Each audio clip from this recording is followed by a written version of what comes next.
Science के chapter wise MCQs की practice के लिए जल्दी से चैनल को सब्सक्राइब कर लीजिए। So welcome to my channel.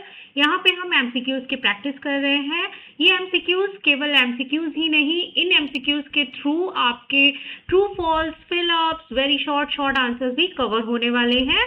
और ये केवल एकेडमिक स्टूडेंट्स के लिए ही नहीं, बल्कि जो मेडिकल और वनडे कॉम्पिटिटिव एग्जाम्स की तैयारी कर रहे हैं उनके लिए भी यूजफुल होने वाले हैं, क्योंकि मैंने प्रीवियस और बिफोर लास्ट ईयर के भी क्वेश्चंस इसमें रखे हुए हैं। तो सब्सक्राइब करना मत भूलिएगा। अगर सक्सेस है पाना तो सब्सक्राइब करके ही जाना। तो चलिए स्टार्ट करते हैं हमारा आज का टॉपिक देखते हैं। क्लास 8 साइंस का है reaching the age of adolescence, और उसमें मैंने ये सारे टॉपिक कवर किए हुए हैं। तो जल्दी से स्टार्ट करते हैं, सब्सक्राइब जरूर कर लीजिए। फर्स्ट क्वेश्चन हमारा, Which hormone is responsible for the development of male secondary sexual character? इनमें से कौन सा हार्मोन है जो सेकेंडरी सेक्सुअल कैरेक्टर वो भी मेल में आने के लिए रिस्पॉन्सिबल होता है? राइट, मैं हिंदी में भी इसलिए डिक्टेट कर रही हूँ ताकि आपको सारे टर्म्स क्लियर हो, जिससे कि आपको आंसर स्टिक करने में प्रॉब्लम ना हो। राइट, ए है हमारा ईस्ट्रोजन, बी है टेस्टोस्टेरोन, सी है थायरोक्सिन एंड डी है इंसुलिन। आप इस सबने चैप्टर तो बहुत अच्छे से रीड किया होगा, बट जब कभी भी एग्जाम में एमसीक्यूज या क्वेश्चंस आ जाते हैं ना, तो थोड़ा सा आप ना कंफ्यूज हो जाते हैं। इसीलिए एमसीक्यूज होते हैं, जिससे कि एक टर्म के थ्रू आपकी सारी चीजें रिकॉल हो जाए। ओके, सो इनमें से कौन सा हार्मोन है जो मेल सेकेंडरी सेक्सुअल कैरेक्टर्स के लिए रिस्पॉन्सिबल होता है? तो आंसर है मेरा B, testosterone. Okay, so testosterone is secreted by the testes and it is responsible for the development of facial hair। देखिए यहाँ पे ना ये चीज ब्लैंक कर दी जाएगी और आपको स्टेटमेंट देंगे। आपको क्या फिल करना है? टेस्टोस्टेरोन, क्योंकि अगर आपको आंसर पता है तो आप फिलअप्स भी कर लेंगे, और यही स्टेटमेंट अगर आपको ट्रू फॉल्स में देते हैं तो ट्रू फॉल्स के मार्क्स भी सिक्योर हो गए। राइट, तो यहाँ पे राइट आंसर है हमारा टेस्टोस्टेरोन। और ये जो एक्सप्लेनेशन है ना, इससे आप अपनी नोट्स भी प्रिपेयर कर सकते हैं। सो नेक्स्ट है, which of the following is not a change that occurs during puberty? इनमें से कौन सा ऐसा चेंज, बदलाव नहीं है? नॉट पे ध्यान दीजिएगा, पहले क्वेश्चन को समझने की कोशिश किया करिए, उसके बाद सही आंसर लगाना है आपको। राइट, तो नॉट दिया हुआ है, इनमें से प्यूबर्टी के टाइम जो चेंजेस होते हैं वो नहीं है। ए है इंक्रीज इन हाइट, बी है growth of reproductive organ, C है loss of body hair and D है इमोशनल एंड मेंटल चेंजेस।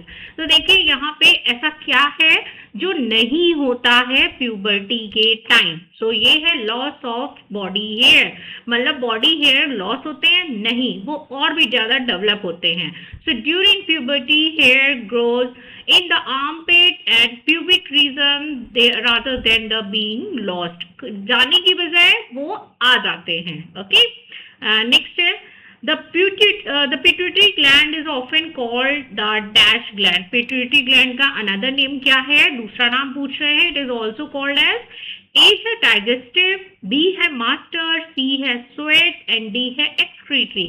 तो pituitary gland का दूसरा नाम क्या है?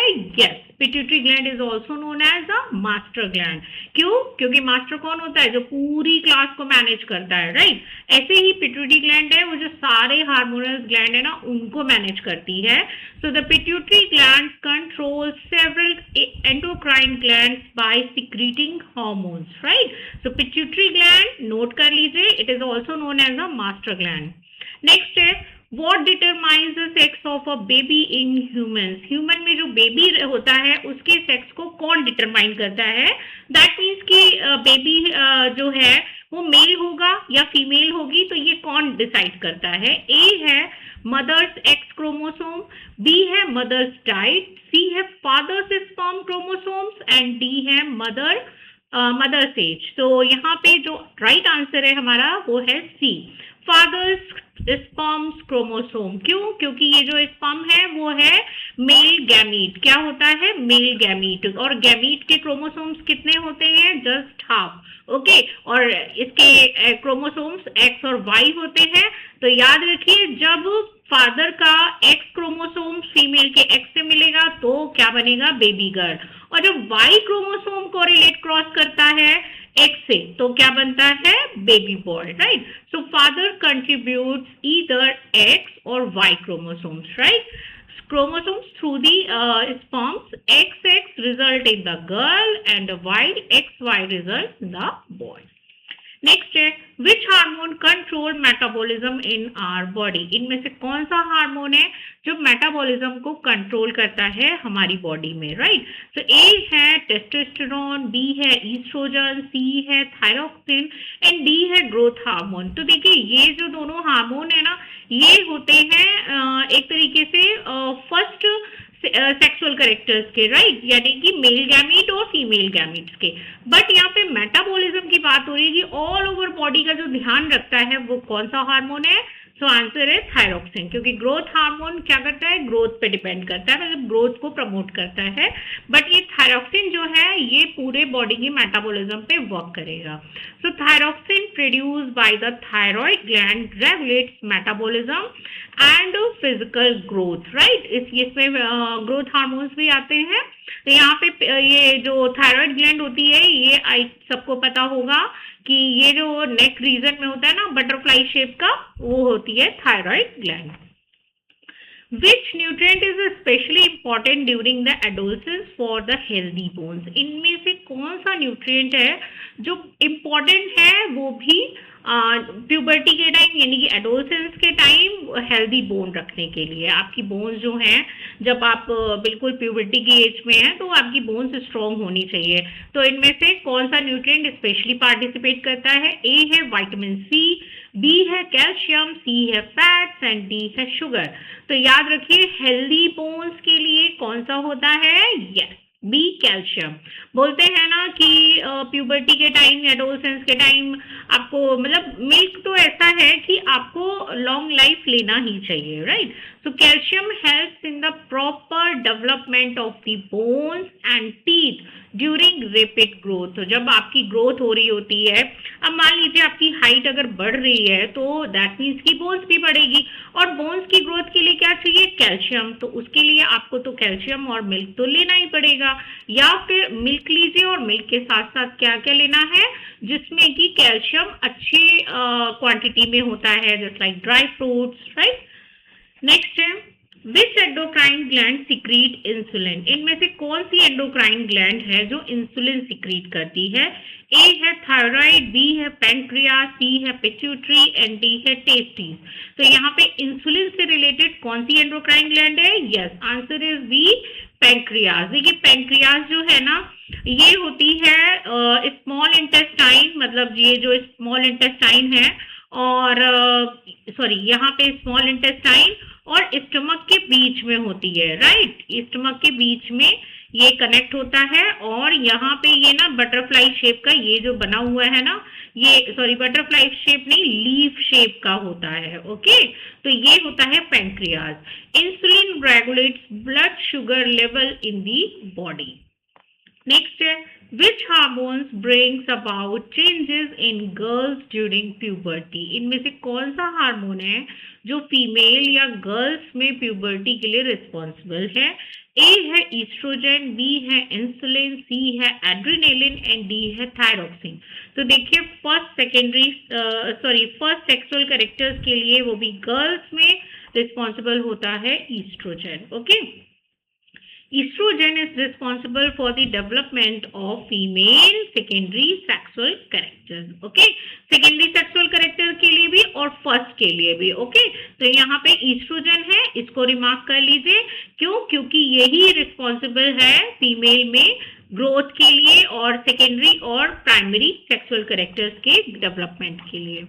नेक्स्ट है menstruation begins during the which state of life? menstruation life की कौन सी स्टेज में शुरू होता है? ए चाइल्डहुड, बी है ओल्ड एज, सी है एडोलसेंस एंड डी है इन्फेंसी. तो यहाँ पे मेंस्ट्रुएशन जो है यानी कि यूट्रस की थिकन होना, लाइनिंग थिकन होना, तो that is start in the adolescence time, right? Menstruation usually begins when the girls attain puberty. This is a stage of the adolescence, right? Next, which gland secretes adrenaline, इनमें से कौन सी gland है जो adrenaline secrete करती है, मतलब release करती है? ए है पेंक्रियाज, बी है एड्रिनल ग्लैंड, सी है पिट्यूटरी एंड डी है थायराइड ग्लैंड। तो एड्रेनालिन है ना, नाम से ही रिलेट कर लीजिए, ये कहाँ से सीक्रेट होती है? एड्रिनल ग्लैंड से। और एड्रिनल ग्लैंड होती हैं हमारी बोथ किडनी, यानी कि हर दोनों किडनीज के ऊपर ये डोम शेप की। ओके, तो यहाँ पे ये जो है ना, ये दोनों किडनीज के ऊपर ऊपर रहती हैं। तो यहाँ पे adrenaline prepares the body to respond quickly during the emergencies. Next है, a doctor advised a teenager to consume milk, curd and green leafy vegetables regularly। क्यों? मतलब एक डॉक्टर जो है वो टीनेजर को, यानी कि 12-13 साल के बच्चे को मिल्क लेने के लिए, दही लेने के लिए और ग्रीन वेजिटेबल्स खाने के लिए वो भी रेगुलरली प्रेस्क्राइब कर रहे हैं, ऐसा क्यों? A to increase blood sugar level, या उसके ब्लड शुगर लेवल को बढ़ाने के लिए। बी है provide calcium and iron, C है to reduce puberty change and D है टू इम्प्रूव आईसाइट ओनली। तो यहाँ पे जो मिल्क और ग्रीन लीफी वेजिटेबल बताया जा रहा है, अभी बताया था कि जैसे टीनेजर की एज में प्यूबर्टी जब गेन करते हैं तो हमें क्या चाहिए होता है स्ट्रॉन्ग बोन्स के लिए? Yes, calcium and iron. तो डॉक्टर उसे क्यों बोल रहे हैं कि कैल्शियम और आयरन लीजिए, जिससे कि आपकी जो बोन्स हैं वो भी स्ट्रॉन्ग रहे और आपकी बॉडी में जब डेवलपमेंट हो रहा है तो उसमें ब्लड की भी कोई भी कमी ना हो, कोई भी डेफिशिएंसी ना हो, जिससे कि आपकी बॉडी में ब्लड क्या करता है, एनर्जी वाला काम करता है ना, कि एनर्जी को ट्रांसपोर्ट करता है सब जगह, फूड न्यूट्रिएंट्स को ट्रांसपोर्ट करता है, तो ब्लड भी सफिशिएंट क्वांटिटी में होना चाहिए। So adolescent need calcium and iron for the proper growth and development. आप इनमें से ये देख सकते हैं ये सारी चीजें जो कैल्शियम और आयरन प्रोवाइड करती हैं, राइट। नेक्स्ट है, why should the adolescents avoid junk food regularly? इनमें से मतलब एडोलसेंट यानी कि जो भी प्यूबर्टी की एज पे है ना, तो 12-13 साल या यस वही होता है, तो आप इसके बाद भी मतलब तो आपको ये अवॉइड क्यों करना चाहिए, जंक फूड क्यों नहीं खाना चाहिए? मतलब जो लोग होते हैं ना कि जब तक एक बार दिन में बर्गर या पिज्जा नहीं खा लेते तब तक उनका दिन नहीं होता, राइट। तो यहाँ पे रेगुलर नहीं खाना चाहिए, ऐसा क्यों है? ए है it provide too much protein, B है it lacks essential nutrients and C है it increase height and D है इट इम्प्रूव्स इम्यूनिटी। देखिए, अगर प्रोटीन मिल रहा होता, हाइट गेन हो रही होती और इम्यूनिटी आपकी इम्प्रूव हो रही होती तो आपको जंक फूड खाने से कोई मना नहीं करता, ठीक है। बट इसमें क्या होता है, आंसर है हमारा B, it lacks essential nutrients. देखिए, खाने का मन देख के तो बहुत करता है, सभी का ही करता है ऑब्वियसली, बट अब अगर आप इनमें से ये चीज ले रहे हैं, फ्राइज ले रहे हैं, तो इसमें क्या है, केवल कार्ब है और फैट है, क्योंकि ये आप चाहे कैसे भी कर लीजिए तो इसमें ऑयल भी रहता है, तो ये फैट भी है। अब यहाँ पे क्या है, इसमें तो कार्ब भी है। अब आप बोलोगे ये ग्रीन वेजिटेबल्स है, अरे ये ग्रीन वेजिटेबल है बट एक पर्टिकुलर टाइप की है ना, इसमें मतलब सिर्फ और सिर्फ जो यहाँ पे ये लेट्यूस डाला गया है सिर्फ वही है ना, और कोई ग्रीन वेजिटेबल तो नहीं है कि इसमें स्पेनिश भी हो और आपका कैबेज भी है, आपके और भी जरूरी जो ग्रीन वेजिटेबल्स है, लौकी, तोरई, ऐसा तो नहीं है ना। तो एक पर्टिकुलर टाइप की अगर आप ग्रीन वेजिटेबल भी खा रहे हो तो वो भी आपके लिए सफिशिएंट नहीं है, ठीक है। और बाकी तो इसमें फुल कार्ब्स होता है, ओके, इसलिए मना करते हैं कि रेगुलरली जंक फूड नहीं खाना चाहिए, okay. So junk food is often rich in unhealthy fat, sugar but poor in essential nutrients. आपको इंस्टेंट एनर्जी चाहिए तो आप ले सकते हैं, बट वो भी रेगुलर नहीं। क्यों? क्योंकि आपकी बॉडी जो है वो इन सब चीजों के अकॉर्डिंगली वर्क नहीं करती, राइट। तो आपको आपकी ग्रोथ के लिए, आपकी फिजिकल और मेंटल हेल्थ के लिए एक प्रॉपर बैलेंस डाइट चाहिए होती है।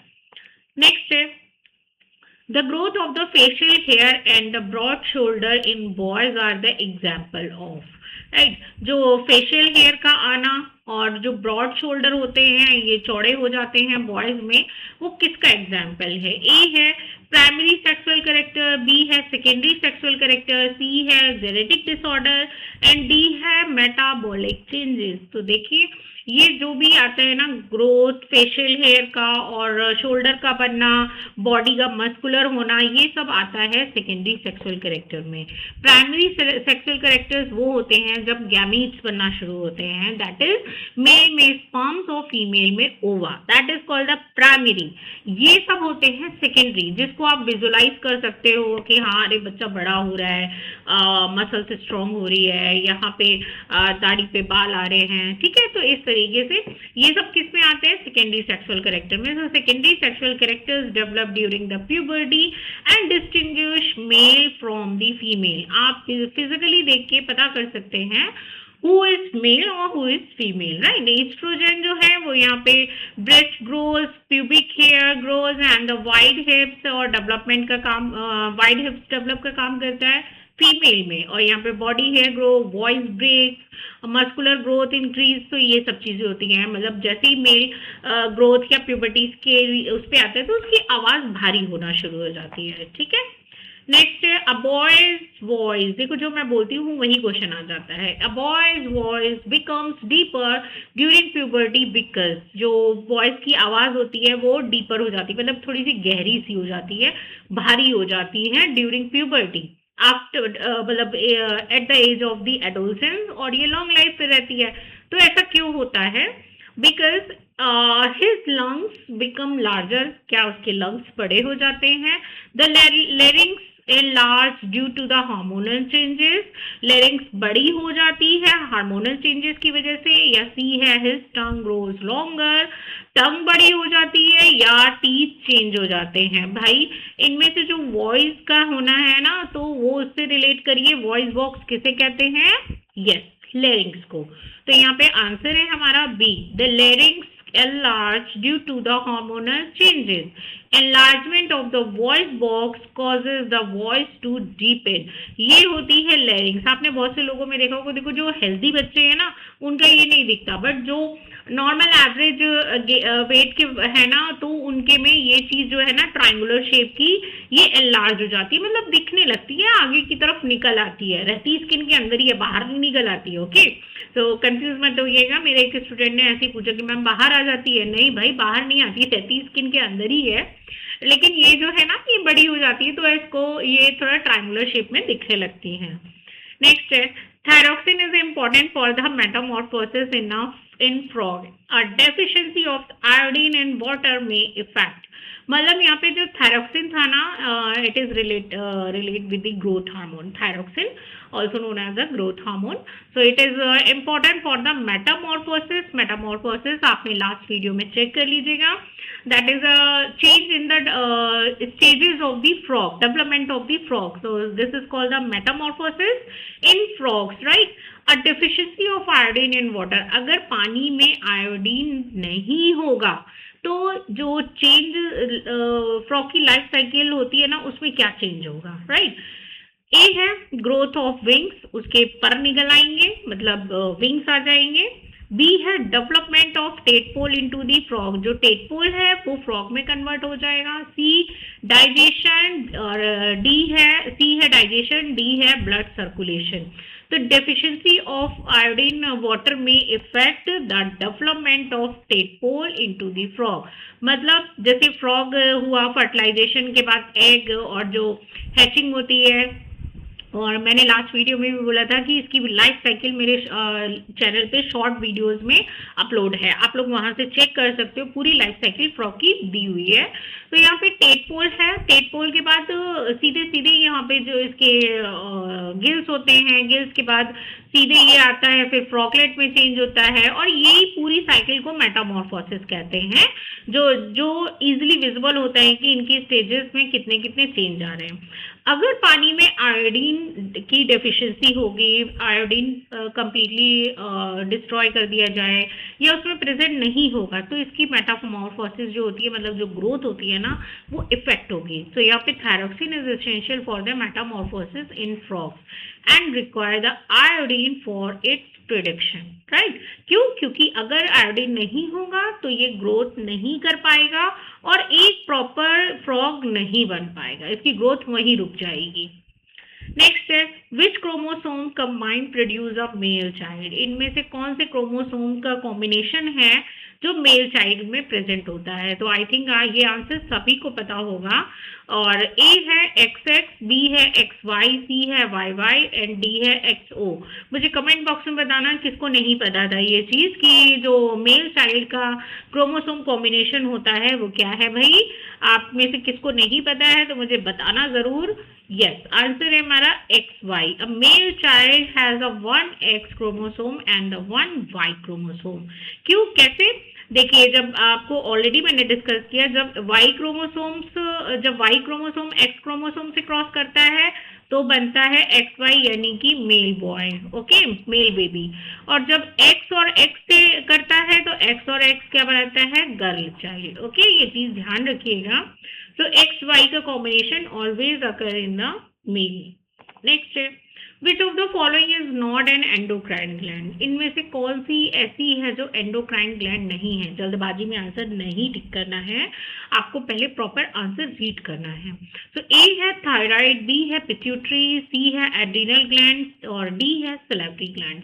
तो देखिए, इसमें एंडोक्राइन ग्लैंड कौन सी नहीं है? एंडोक्राइन ग्लैंड जो हार्मोन्स प्रोड्यूस करती हैं, तो इनमें से कौन सी नहीं है? वो है हमारी सैलिवरी ग्लैंड। मतलब जो माउथ में हमारे सलाइवा आती है ना, तो वो एक हार्मोन्स नहीं है। वो क्या है? हमारी जो किसी भी चीज को देख के जो सलाइवा आ जाती है ना, मुंह में बोलते टाइम भी आती है, तो ये क्या होती है? सैलिवरी ग्लैंड प्रोड्यूस करता है, ठीक है। इनमें होते हैं एंजाइम, ना कि hormones, okay. So salivary glands are exocrine glands because they release saliva through the ducts, okay। ये डक्ट्स में गति है। और जो एंडोक्राइन ग्लैंड्स होती हैं उनको अपने हार्मोन्स रिलीज करने के लिए डक्ट्स की जरूरत नहीं पड़ती, ओके। तो यहाँ पे ये डक्ट्स में रिलीज कर रहे हैं और वो भी ये एंजाइम्स रिलीज कर रहे हैं, नॉट दी हार्मोन्स। नेक्स्ट है why is the adolescent pregnancy considered risky. मतलब why is the adolescent pregnancy, ये एनसीईआरटी में एक छोटे से कॉलम में एक पैरा दिया हुआ है, छोटा सा पैरा दिया हुआ है। एडोलसेंट प्रेगनेंसी यानी कि कम उम्र में जो प्रेगनेंसी होती है वो रिस्की क्यों होती है, मतलब वो डेंजरस क्यों है, हार्मफुल क्यों है, तो उसके बारे में डिस्कस किया गया है। ए है एडोलसेंट्स आर ऑलवेज अनहेल्दी, यानी कि जो एडोलसेंट होते हैं वो अनहेल्दी होते हैं। बी देयर बॉडीज में not be fully prepared for the child birth, उनकी जो बॉडी होती है वो चाइल्ड बर्थ के लिए अभी रेडी नहीं होती है at the age of the adolescent, right. C है इट इंक्रीजेज हाइट, डी है इट इम्प्रूव्स इम्यूनिटी। तो देखिए यहाँ पे राइट आंसर है हमारा बी। क्यों? क्योंकि देयर बॉडी में not be fully prepared for the child birth. मतलब जो एज है प्रॉपर चाइल्ड जो बर्थ करने की या फिर मैरिज की, वो है आपकी 18 टू ऑनवर्ड्स, आप मतलब चल सकता है। बट अगर इससे कम एज में जो पहले आप बाल विवाह वगैरह होते थे तो उनमें कम एज में ही प्रेगनेंसी वगैरह हो जाती थी, तो ये डेंजरस क्यों बोला गया है? एडोलसेंट प्रेगनेंसी में इंक्रीज हेल्थ रिस्क। क्यों? क्योंकि वो बात सही थी कि वो फुल्ली प्रिपेयर्ड नहीं होते हैं for the both mother and the baby. भाई ये जो चीज़ है, ठीक है, जहाँ पे बेबी का डेवलपमेंट होना है वो भी प्रॉपर हेल्दी नहीं हो पाई है, प्रॉपर बिल्ड नहीं हो पाई है, और उसी में ही बेबी का आना, ये प्रेगनेंसी होना, तो इट इज़ अ हेल्दी। क्यों? क्योंकि हर चीज़ के लिए एक अपना एक्यूरेट टाइम होता है। तो यहाँ पे मदर को भी डेंजर होता है, मदर के लिए भी खतरा है और बेबी के लिए तो है ही है, because the body is still developing. क्यों? क्योंकि अभी बॉडी अभी पूरी तरह मेच्योर नहीं हुई है, राइट। तो ये क्वेश्चन मतलब ऐसा है बिल्कुल की पॉइंट टाइप का कि आपके में आ भी सकता है, क्योंकि ये चीज ना बिल्कुल पैरा में दी हुई है, तो इसको इग्नोर मत करना। So the hormones released by the endocrine glands are directly transported through. जो hormones released होते हैं endocrine gland से वो directly किस में दिए जाते हैं, ठीक है। अब ये मत कोई लगाना कि भाई पॉलिथीन में दे दिए जाते हैं या फिर किसी बॉक्स में अमेजोन के थ्रू पैक कर दिए गए, नहीं भैया। ए है सलाइवा, बी है ब्लड, सी है स्वेट एंड डी है लिम्फ। तो हार्मोन्स जो रिलीज होते हैं ना एंडोक्राइन ग्लैंड्स के थ्रू वो होते हैं directly into the blood, okay. इसीलिए इनको डक्टलेस ग्लैंड कहते हैं। जो डक्ट में देती हैं वो होती हैं एक्सोक्राइन, और जो डक्ट में नहीं देती, duct that is tube, okay, तो वो है hormones. So hormones are the chemical messengers that travel through the blood stream to the targets organ, ठीक है। Targets organ means just like कि जैसे एड्रेनालिन को ही बोलते हैं फ्लाइट और फाइट और फ्लाइट हार्मोन। मतलब अगर आपको कोई भी चीज सडनली शॉक पे दिख गई या आपको शॉक लग गया किसी भी चीज को देख के, तो एड्रेनालिन जल्दी से रिलीज होगा। अब वो रिलीज तो हो रहा है किडनी के ऊपर, ठीक है, और माइंड में आपके सिग्नल जा रहा है कि अब आपको क्या करना चाहिए। तो ये क्या करेगा, एड्रेनालिन रिलीज कर देगा। वहीं एड्रिनल ग्लैंड जो है ना किडनी के ऊपर, वो हार्मोन को रिलीज कर देगी और ब्लड जल्दी से ब्रेन को लेके जाएगा और सिग्नल देगा कि करना क्या है आपको, right. So hormones are the chemical messenger that travel through the blood stream to the target organ. Next है which gland control the activity of the other endocrine glands. इनमें से कौन सी ग्लैंड है जो अदर एंडोक्राइन ग्लैंड्स की activity को monitor करती है। तो मॉनिटर करने वाला कौन होता है, मास्टर। याद करिए, फिर से रिकॉल करिए। ए है थायराइड, बी है एड्रिनल, सी है पिट्यूटरी एंड डी है पैंक्रियास। तो ऑलरेडी हम डिस्कस कर चुके हैं। यहाँ पे हमारी मास्टर ग्लैंड कौन सी थी, pituitary. So the pituitary gland is known as the master gland because it regulates other endocrine gland. देखो हर स्कूल में एक प्रिंसिपल होता है जो टीचर्स को मॉनिटर करता है, और टीचर्स क्या करते हैं, क्लास को मॉनिटर करती हैं, है ना, पर्टिकुलर। तो जो प्रिंसिपल होता है ना वो होता है हमारा हाइपोथैलेमस, राइट। और जो हाइपोथैलेमस के नीचे होती है ना पिट्यूटरी, वो समझ लीजिए वो टीचर है, वो हर एक ऑर्गन के हार्मोन्स को मॉनिटर कर रही है। तो pituitary is known as a master gland, principal gland नहीं है, यहाँ पे मास्टर ग्लैंड है। नेक्स्ट है adolescents require more iron in their diet mainly because adolescents को अपनी डाइट में आयरन क्यों लेना चाहिए। ए है दे स्वेट मोर, मतलब वो बहुत ही पसीना देते हैं, स्वेटिंग करते हैं। बी है देयर मसल्स श्रिंक, उनकी मसल्स जो होती है सिकुड़ जाती हैं। सी है rapid growth increase by the body requirement, increase the bodies requirement. And D है आयरन इम्प्रूव्स दी आईसाइट, ठीक है। तो यहाँ पे एडोलेसेंट को आयरन क्यों चाहिए होता है, तो भाई स्वेटिंग वेटिंग मत लगाइएगा। नेक्स्ट आंसर है हमारा rapid growth increases the body requirement. जो रैपिड ग्रोथ होती है मतलब रैंडम ग्रोथ होती है कि कभी कभी भी मतलब आप छोटे से टाइम पीरियड में ही बिल्कुल आप मास भी गेन कर रहे हो और हाइट भी गेन कर रहे हो, that is called the rapid growth. तो उसके ग्रोथ के लिए बॉडी की रिक्वायरमेंट भी होती है कि भाई अगर आपकी बोन्स को आपकी हाइट बढ़ रही है तो दैट मीन्स बोन्स भी बढ़ेगी, बोन्स बढ़ेगी तो उसमें ब्लड भी लगेगा, right. So iron is essential for the formation of haemoglobin specially during the rapid growth. So dietary देखिए, न्यूट्रिशियस ब्रेकफास्ट आपको क्या क्या खाना चाहिए at the time of adolescent, protein rich food. और देखो ये ना सिर्फ बच्चों को ही नहीं सीखना है, ये पेरेंट्स को भी सीखना है कि उस एज पे बच्चों को क्या क्या देना चाहिए, ठीक है। तो अवॉइड नहीं करना है, बच्चों को हेल्दी फूड खिलाना है, calcium sources, fruit and vegetables, whole grain है, हेल्दी फैट्स, स्टेइंग हाइड्रेटेड, पानी भी पीने के लिए बोलना है, ओके। नेक्स्ट है Why are the mood swing commonly observed during the adolescence? Mood swing मतलब मैं बता देती हूँ जिनको भी नहीं पता है, थोड़ी देर में नाराज हो जाते हैं, थोड़ी देर में ही हंस पड़ते हैं, ठीक है। मतलब कभी भी मूड का कुछ पता नहीं रहता है, कभी उनका क्रिकेट खेलने का मूड है, कभी आज बोलेंगे मुझे फुटबॉल खेलना है, मूड स्विंग, आज मुझे ये नहीं खाना है, आज मुझे कुछ ये ऐसा खाना है वैसा खाना है।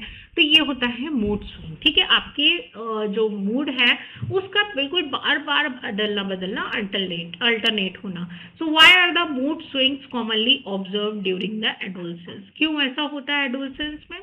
Due to the excessive sleep, बहुत ज़्यादा सोते हैं। मुझे तो नहीं लगता आजकल बच्चों को सोने को मिलता है। स्कूल वाले ऐसे हैं कि सुबह 6 बजे 5 बजे बच्चे उठ जाते हैं और रात का सीधे 9 ही बजता है, ठीक है। So due to the hormonal changes, due to the low blood pressure और ड्यू टू वेदर चेंज। तो देखिए वेदर तो इसमें कोई भी इफेक्ट करता है, बहुत करता है, बट इतना भी नहीं करता है कि मूड स्विंग होने लगे कि अरे यार गर्मी है आज नहीं खेलना। नहीं, बच्चों को तो इतनी एनर्जी होती है कि वो उनको खेलने को कभी भी दे दो वो खेल लेंगे, चाहे वो कितनी भी धूप में खेल रहे हो, कितनी भी बारिश में खेल रहे हो, तो और ही मजेदार है, ठीक है। तो यहाँ पे मेन आंसर है हमारा ड्यू टू हार्मोनल चेंजेस। ये जो होता है ना प्यूबर्टी के टाइम भी होता है, एडोलसेंट स्टेज पे भी होता है, और मेरे ख्याल से तो माओ का तो पूछिए, मतलब हमेशा ही मूड स्विंग होता रहता है। So hormonal changes effect emotion and behaviour during adolescence. मतलब जब आप बढ़ रहे होते हैं तो आपकी ये चीजें चलती रहती हैं कि कभी आपको कुछ मूड कर रहा है, कभी आपका कुछ मूड कर रहा है, तो उसके हिसाब से ये सब चीजें हार्मोन्स पे होती हैं। तो पेरेंट्स आप भी ना बच्चों पे गुस्सा मत करिए, क्योंकि आप ये समझ लीजिए बच्चा अगर चिड़चिड़ा रहा है ना तो धीरे से काम हो जाइए और समझ लीजिए कि ये वही हार्मोन चेंज हो रहे हैं, ठीक है। बच्चे की गलती नहीं है, हार्मोन्स की गलती है। नेक्स्ट है the reproductive phase in females generally ends with. The reproductive phase in females, जो रिप्रोडक्टिव फेज है तो कब खत्म हो जाता है, मतलब कब एंड हो जाता है कि उसके बाद भी ओवा नहीं बनते, मतलब फ्यूजन नहीं हो सकता, प्रेगनेंसी नहीं हो सकती, कंसीव नहीं हो सकता। ये कब होता है? ए प्यूबर्टी, बी है मेंस्ट्रुएशन, सी है मेनोपॉज एंड डी है फर्टिलाइजेशन। तो मेनली बोल सकते हैं कि ऐसी स्टेज जहां पे जब फर्टिलाइजेशन नहीं हो सकता, so that is the menopause. ये स्टेज वो होती है at the age of 45 somehow 50, और कुछ में जल्दी हो जाता है प्री मेनोपॉज और कुछ में लेट होता है, मतलब 40 टू 43 और 44 में स्टार्ट हो जाता है। समटाइम्स ये होता है लेट जाके 55 समथिंग में। तो ये होता है प्री मेनोपॉज, ये होता है post menopause, and this is the accurate age of the menopause. So menopause marks the end of the reproductive phase in females, right? Next है drug addiction in the adolescent में negatively affect. Drug addiction का मतलब आप सिर्फ negative में मत जाइए कि वो जो मूवी सीरियल्स वगैरह में दिखाते हैं कि ड्रग्स वाला, ड्रगियर्स की बात नहीं हो रही है यहाँ पे कि स्पेशली ड्रग मीन्स दवाइयाँ, ठीक है, आप ये समझिए। और उनका एडिक्शन यानी कि अगर आपको ज़रा सा भी आज पेन हो रहा है, आपकी एक घर में पेन किलर रखी हुई है, ज़रा सा भी पेन हुआ पेन किलर खा ली, फिर नेक्स्ट डे फिर हो रहा है, हेडेक हो रहा है, अरे फिर वही पेन किलर खा ली। तो ये चीज़ें नहीं करनी चाहिए। कुछ चीज़ें थोड़ी देर के लिए टॉलरेट भी करनी चाहिए, कुछ आप कभी कभी बाम लगा के भी कर सकते हैं, ठीक है। तो समटाइम्स होता है किसी के सर में दर्द हो रहा है, अच्छी सी चाय पिला दो, मजा आ गया, ठीक है, तो उससे भी हो सकता है। हमेशा दवाइयों पे डिपेंड नहीं रहा जा सकता है, तो जितना हो सके उनको अवॉइड करिए। अब सुनिए ड्रग एडिक्शन इन एडोलसेंट। अब ड्रग एडिक्शन के एडोलसेंस में निगेटिवली इफेक्ट क्या हो सकते हैं कि अगर आप किसी भी मेडिसिन को बार बार ले रहे हो, ठीक है, उसके वो निगेटिवली एस्पेक्ट क्या है? ए है ब्रेन फंक्शन, बी है लिवर, सी है फिजिकल ग्रोथ एंड डी है ऑल ऑफ दीज। तो देखिए यहाँ पे ना सारी चीजें इन्वॉल्व होती हैं। अगर आप ज्यादा से ज्यादा कोई भी मेडिसिन ले रहे हैं, इनफैक्ट आपके घर में भी कोई अगर ऐसा है कि जो बार बार पे चलो दवाई का पत्ता लेके शुरू हो जाए, नहीं, उसको भी रोकिए कि ये चीज ठीक नहीं है। इससे क्या होता है, आपके हार्मोन्स पे भी इफेक्ट होता है, और दूसरा आपकी बॉडी ना उस केमिकल को पहचान लेती है और फिर उस केमिकल को बिल्कुल फैमिलियर लेती है और उसका अपोज करना बंद कर देती है, ठीक है। जो आपकी जो भी प्रॉब्लम है ना, तो वो चीज़ ना दोनों दवाई और वो चीज़ फैमिलियर हो जाता है कि अरे ये तो रोज आता जाता है ना, तो इसलिए नहीं करना चाहिए। So drug abuse can seriously harm both physical and mental health. Next है in humans female possesses. Humans के हम जो क्रोमोसोम्स होते हैं वो कौन से होते हैं? ए है XY क्रोमोसोम, बी है XX क्रोमोसोम, सी है YY क्रोमोसोम एंड डी है XO क्रोमोसोम। देखिए कुछ लोगों को लग रहा होगा कि क्वेश्चन ये बार बार रिपीट हो रहे हैं, तो आप एक बात समझ लीजिए, हर कोई देखिए इंटेलिजेंट नहीं होता, बहुत से लोग एवरेज भी होते हैं, बहुत से लोग बिलो एवरेज भी होते हैं। तो ये सबके लिए है कि अगर किसी को भी अभी भी नहीं याद है तो वो याद कर ले कि भाई फीमेल के क्रोमोसोम क्या होते हैं, मेल के क्रोमोसोम क्या होते हैं। अगर आपको आता है दैट इज वेरी गुड, ठीक है, लेकिन दूसरों को भी चांस मिलना चाहिए ना। सो फीमेल के यहाँ पे कौन से होते हैं? XX chromosome, right. तो human females have the 2X chromosomes. Next है, which gland is responsible for controlling blood sugar level? इनमें से ब्लड शुगर लेवल को कंट्रोल करने के लिए कौन सी ग्लैंड रिस्पॉन्सिबल है? ऑलरेडी ये भी हम डिस्कस कर चुके हैं। ए है पिट्यूटरी, बी है पेनक्रियास, सी है थायराइड ग्लैंड एंड डी है एड्रिनल ग्लैंड। मतलब क्वेश्चन इसलिए बार बार भी रिपीट हो रहे हैं ताकि आपको ये चीजें ना लर्न हो जाएं। क्यों? क्योंकि आप यहाँ पे भी टाइम दे रहे हो, फिर आपको ये भी टाइम सेव करना है और दूसरे सब्जेक्ट के लिए भी टाइम सेव करना है। ओके, तो यहाँ पे क्या है हमारा, इसीलिए मैं रखती हूँ क्वेश्चंस कि आपको बार बार जब रिकॉल करते हैं ना तो वो याद भी हो जाता है। तो आंसर है हमारा pancreas. Pancreas is responsible for the controlling blood sugar level. क्यों? क्योंकि ये क्या सिक्रीट करता है? Insulin hormone. कौन सा हार्मोन? इंसुलिन। नेक्स्ट है, why should the adolescent avoid smoking and alcohol? Adolescent मतलब प्यूबर्टी के बाद जो एडोलसेंट मतलब यंग एज में आपको अल्कोहल और स्मोकिंग अवॉइड करनी चाहिए। Because they improve memory, B है they interfere with the healthy growth and development, C है they increase height and D है they improve digestion। ठीक है, अगर ये सारी तीनों चीजें हो रही होती ना तो आज सबके पास यही चीज होती, हर बच्चा यही कर रहा होता। तो यहाँ पे ये सब नहीं होता। तो राइट आंसर है हमारा B, they interfere with the healthy growth and development। अगर कोई आपके नोन में भी स्मोकिंग और ड्रिंकिंग करता है तो प्लीज उसको बोलिए कि इससे आपकी हेल्थ पे इफेक्ट पड़ेगा और मत करिए। क्यों?